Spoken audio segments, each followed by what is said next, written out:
Welcome to the KZGN News. Today we'll bring you news about the change of command out of China Lake, news about the Groundwater Sustainability Agency, Sheriff's Department news, gas prices, weather, sports, and much more.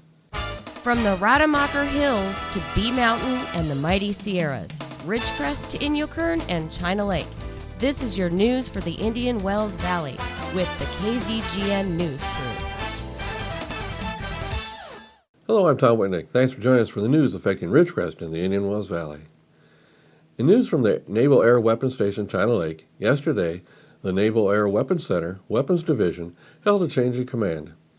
Admiral Moran was relieved of command by Admiral Corey. He took over the command. The change in command was officiated by Vice Admiral Grosskлагs, NAVAIR Commander. Here's video of the change in command and accepting remarks from new Admiral Corey. So I'll read my orders.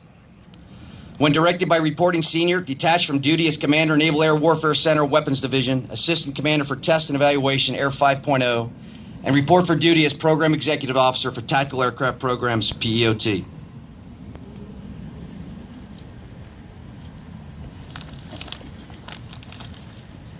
I will now read my orders.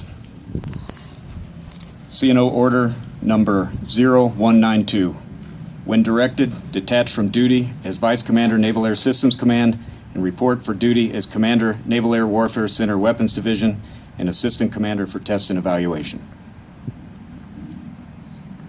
Master Chief, hold down my flag. Hold down your flag, aye, sir.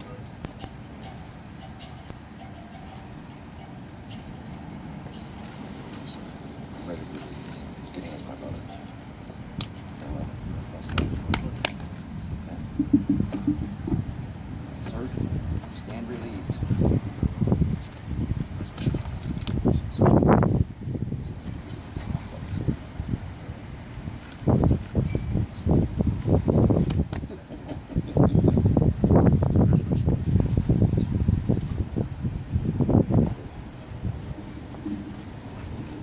Master Chief, break my flag.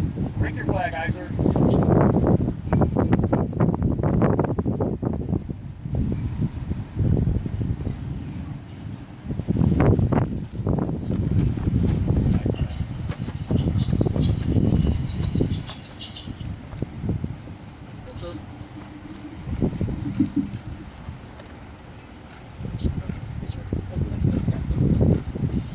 You all can take your seats, thank you. And for those of you that don't have seats in the back, you can wiggle around or walk around or whatever you need to do. I'll keep with the theme here. I have very strict orders from old what's-his-name also. I'll never forget old what's-his-name. Sorry, we owed that to him. What a fantastic day, and thank you all for coming. I know you've been standing for a long time.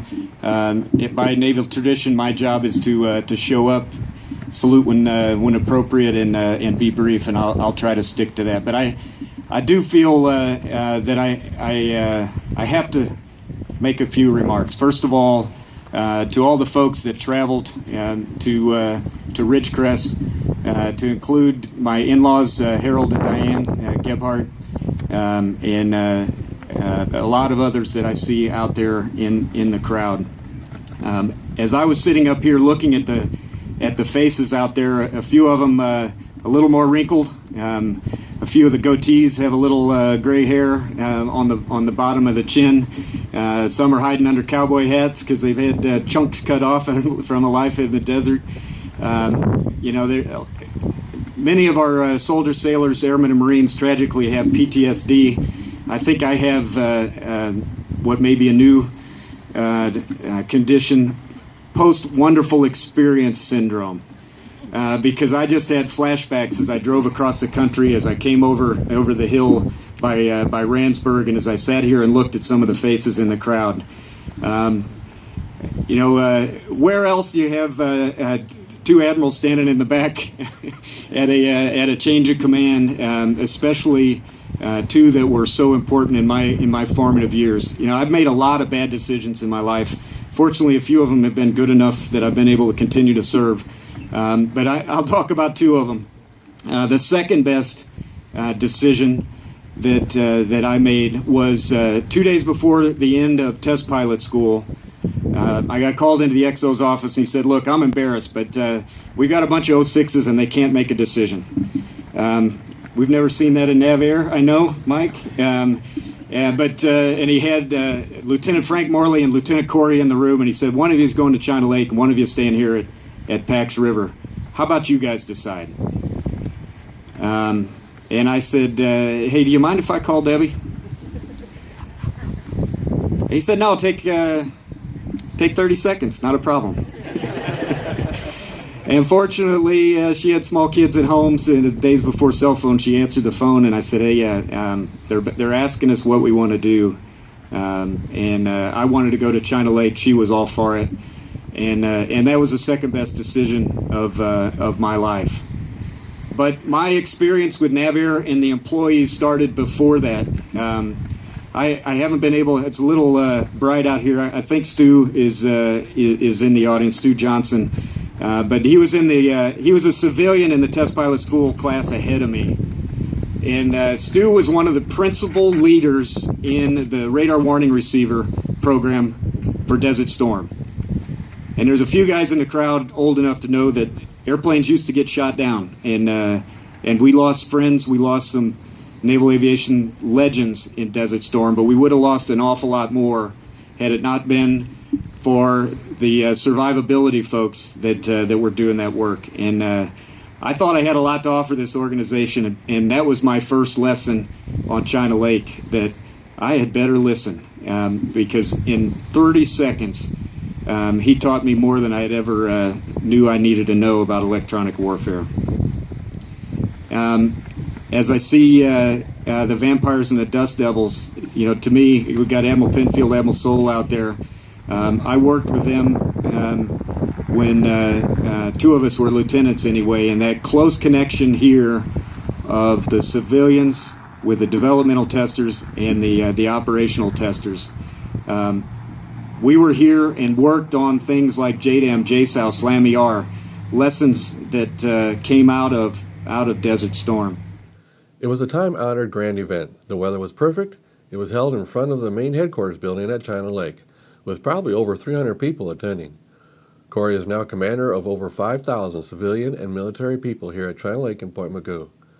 So we have a new NOC WD commander. We wish him well in his new job. Now stay with us for news about the Groundwater Sustainability Agency when we come back.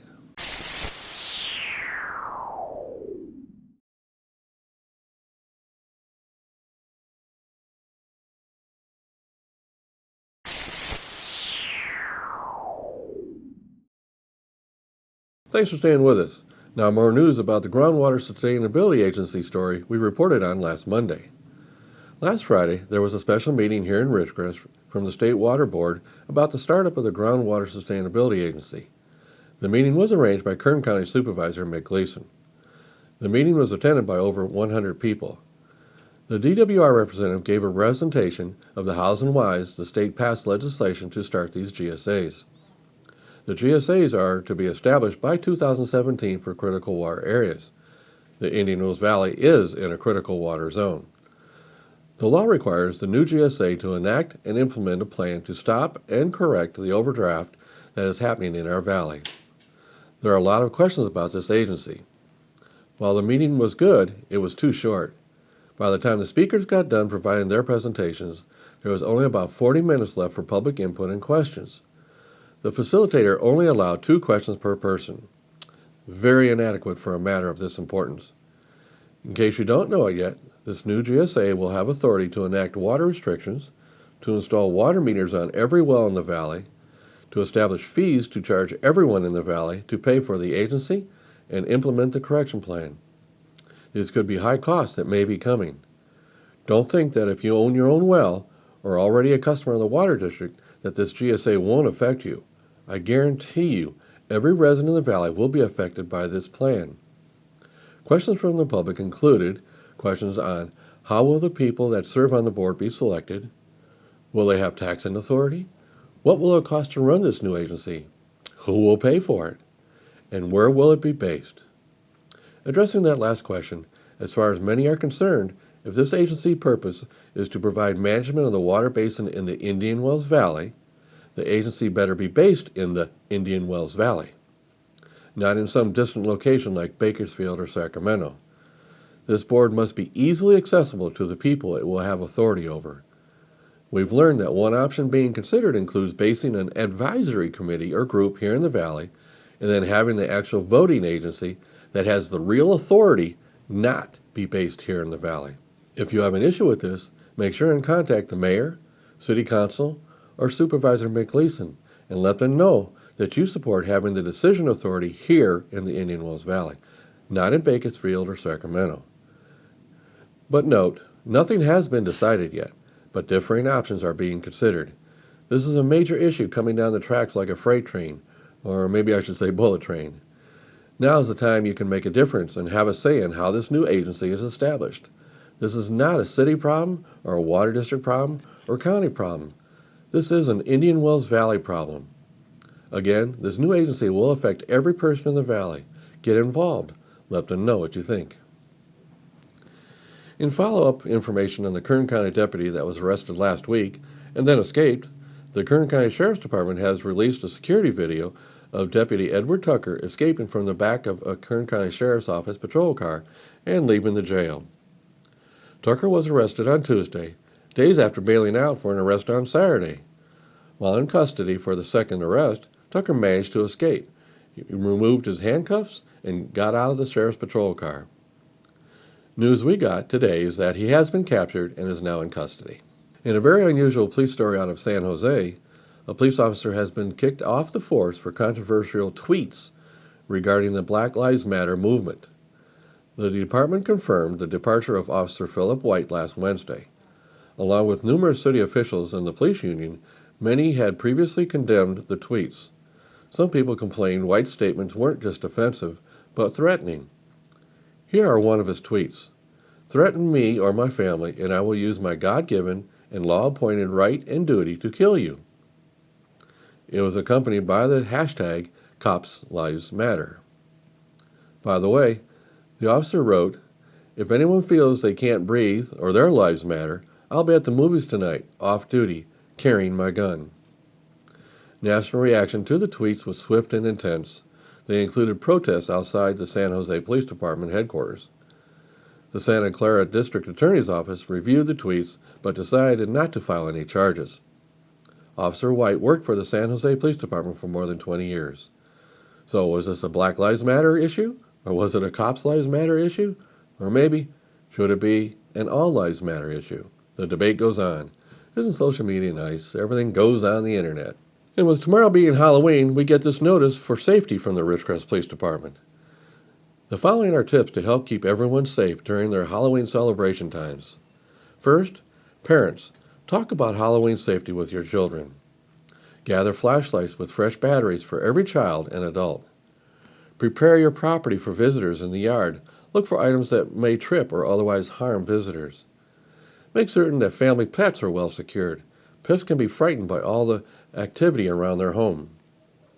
Children's costumes should be bright and reflective and short enough so chances of tripping or contact with flame are reduced. Treat bags and costumes can be trimmed with reflective tape to increase visibility.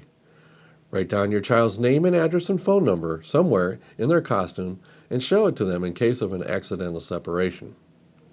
Be certain that props simulating weapons are soft, flexible, and do not look real. Remind children they should walk, stay off on the sidewalk when possible, and obey all traffic signals. Stick to familiar neighborhoods. Never enter the home of a stranger. Do not allow children to eat any treats until checked by an adult. Motorists should drive slowly and watch carefully for children. Make sure to report any suspicious activity to the Ridgecrest Police Department at 760-499-5100, or in emergency, just dial 911. Great advice. Have you made plans for Halloween night yet? Well, here's some things going on. We have information on 2 Halloween night events. On October 31st, there will be a Family Fall Festival at Calvary Chapel. They will be hosting their annual Family Fall Festival at 210 East Springer Avenue. It will run from 5 to 9 p.m. This is a free family event For more information, contact Terry Morrison at 760-977-0484. Also on Halloween evening, there will be the Harvest Festival at Emmanuel Church. The church is at 1201 North China Lake Boulevard. Free admission and prizes. There will be free activities, bounce houses, game booths, candy, and entertainment. The event is for ages 2 to 11. There will also be food and soft drinks for a minimal charge. The event goes from 5:30 to 8 p.m. So that's two great events for the kids this Halloween. And don't forget, tomorrow morning, the Ridge Project people are calling for a community cleanup day. They're calling it Make a Difference Day. Please plan to volunteer. There will be 5 different local cleanup areas from which you can choose. The locations are Inyokern Park, meet there; North China Lake Boulevard, meet on China Lake near the Marriott Hotel; East Las Flores, neighboring streets, meet at Grace Lutheran Church. The 4th spot is Ridgecrest Boulevard, meet at Rusty Warren's Automotive. And the 5th spot, South China Lake Boulevard, meet at Alta One. They'll be starting at around 8 a.m., although you can show up whenever and leave whenever. Help as much as you want. Even an hour can help make a difference. Your help will be so appreciated. More information will be on their Facebook page. The more volunteers, the quicker it goes, and the more that gets done. This is Halloween morning. Let's get our city all cleaned up for Halloween, and of course, the upcoming Petroglyph and Gem and Mineral Show next weekend. Be proud of Ridgecrest. Come on out and volunteer. Now, in KZGN's continuous effort to provide news and information you've asked for, here are today's gas prices for Ridgecrest and some surrounding areas. Well, since my last report on Wednesday, gas prices are steady at $2.89 per gallon here. As of this morning, Ridgecrest is ranging from $2.89 to $3.09. Lancaster's ranging from $2.69 to $3.05. The LA Valley area is ranging from $2.67 to $2.89. And the Bishop area, $3.35 to $3.51. We have 5 stations coming in at the $2.89 figure. It appears prices have stopped any real movement. Tune in Mondays, Wednesdays, and Fridays for updates. We at KZGN always suggest you shop locally to support our local economy. Remember, when you pay sales tax out of town, you're helping those cities pave their streets instead of here. Now stay tuned for weather and sports when we come back.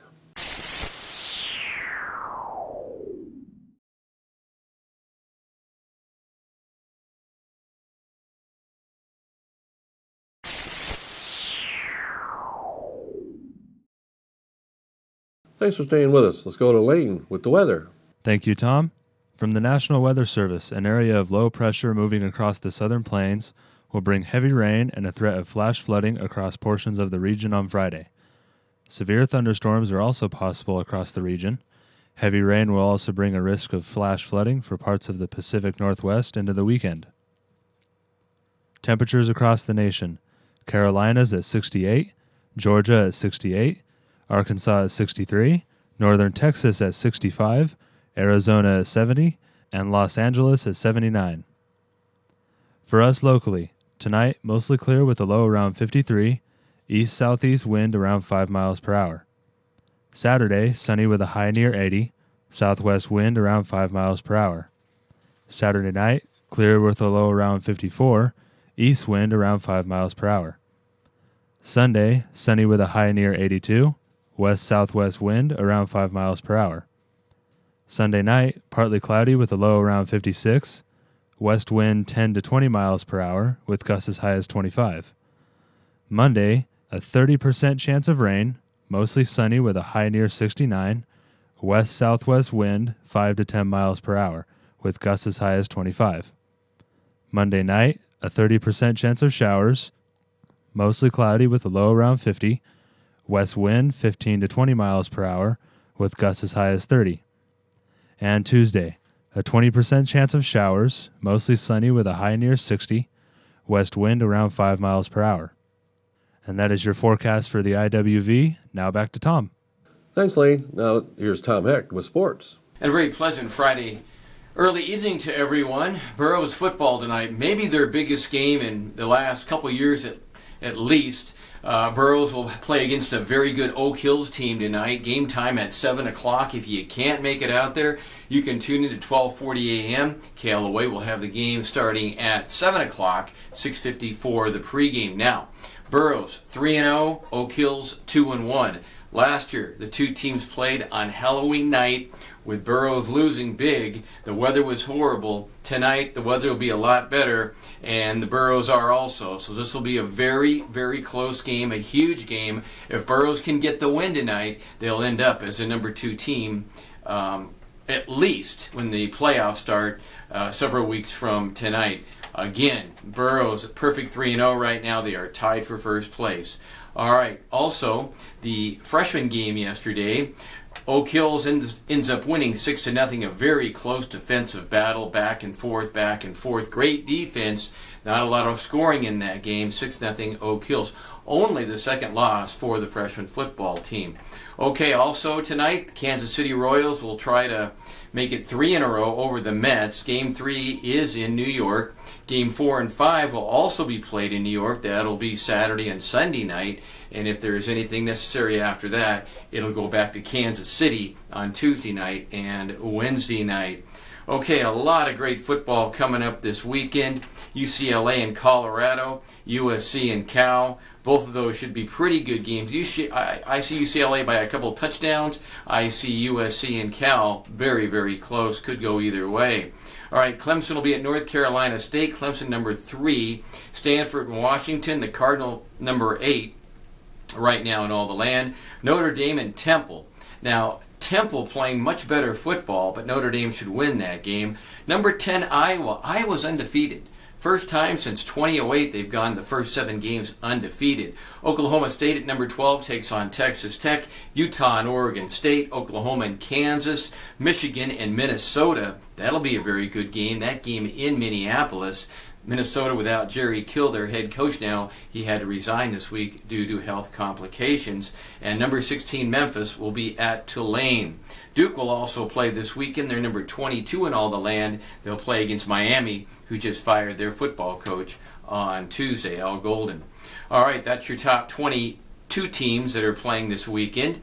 Let's look at the NFL. Last night, Thursday night, the Patriots beat the Dolphins 36-7.